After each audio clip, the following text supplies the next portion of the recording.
নমস্কার বন্ধুরা, প্রিয় ফুড কিচেনে তোমাদের সবাইকে স্বাগতম। আজ আমি রান্না করব আলু বেগুন দিয়ে চাপিলা মাছের ঝোল। তাই এখানে কেটে নিয়েছি আলু আর বেগুন। মাছগুলোতে নুন হলুদ মেখে নিয়েছি, বসিয়ে দিয়েছি কড়াই, দিয়ে দিয়েছি তেল। তেলটা ভালো করে গরম করে নিব। এবারে দিয়ে দিব নুন হলুদ মেখে রাখা মাছগুলো। মাছগুলো উল্টে পাল্টে ভালো করে ভেজে নিব।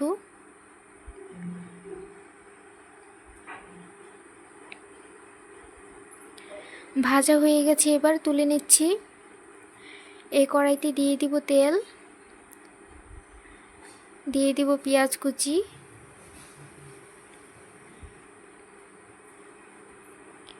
আর দিয়ে দিব কেটে রাখা আলুগুলো।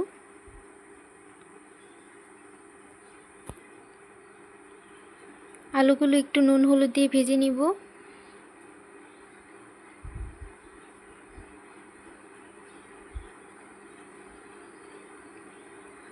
আলুগুলো ভাজা হয়ে গেছে, এবারে দিয়ে দিব বেগুনগুলো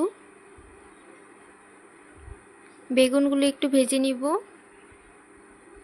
এবারে দিয়ে দিব কাঁচা লঙ্কা বাটা, জিরে ধনে বাটা, হলুদের গুঁড়ো, পরিমাণ মতো নুন।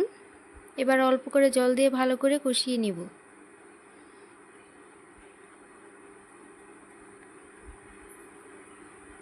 ভালো করে কষিয়ে নিয়েছি, এবারে দিয়ে দিব পরিমাণ মতো জল।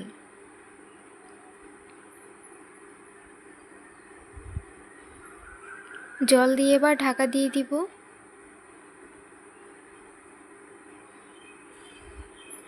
এবার ঢাকনা খুলে দিয়ে দিব ভেজে রাখা মাছগুলো দিয়ে আরেকটু ঢাকা দিয়ে দিব। মাছের ঝোলটা হয়ে গেছে, এবার নামিয়ে নিব।